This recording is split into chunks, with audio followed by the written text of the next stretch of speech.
It's a town right next to the Pacific Ocean and a town famous for having water tower after water tower.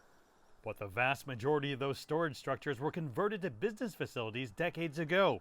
So now the town finds itself treasuring every drop.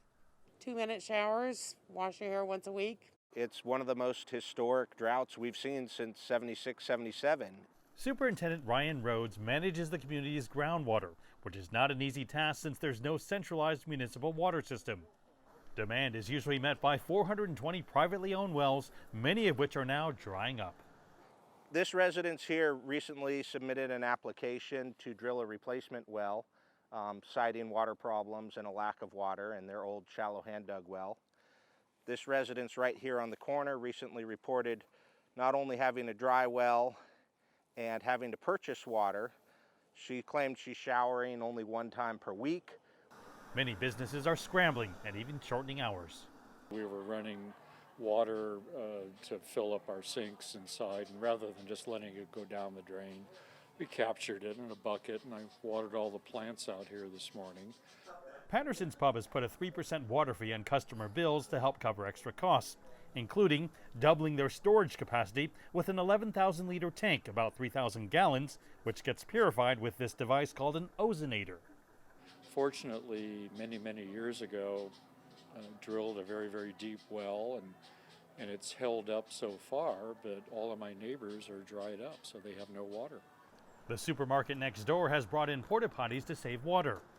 In the parking lot, we also find a local resident working for the company GoSun, which sells machines that produce water by capturing it from the moisture in the air.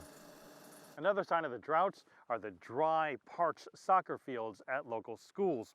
It just doesn't make sense to continue to water these grounds when so much water is needed to meet the demands of the community. The local high school is selling some of its water reserves to the community at rates Rhodes says are practically like giving it away.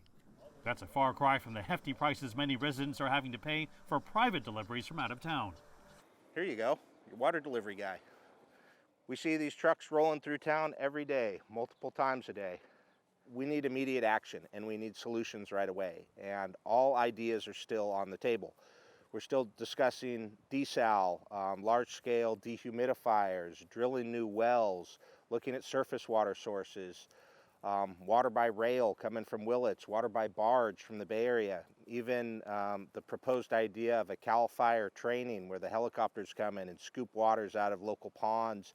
Rhodes says reducing the cost and distance of truck transports currently offers the most hope, though he says in the long run, it's about addressing global climate change and making better use out of the precious water they have. Mark New, CGTN, Mendocino, California.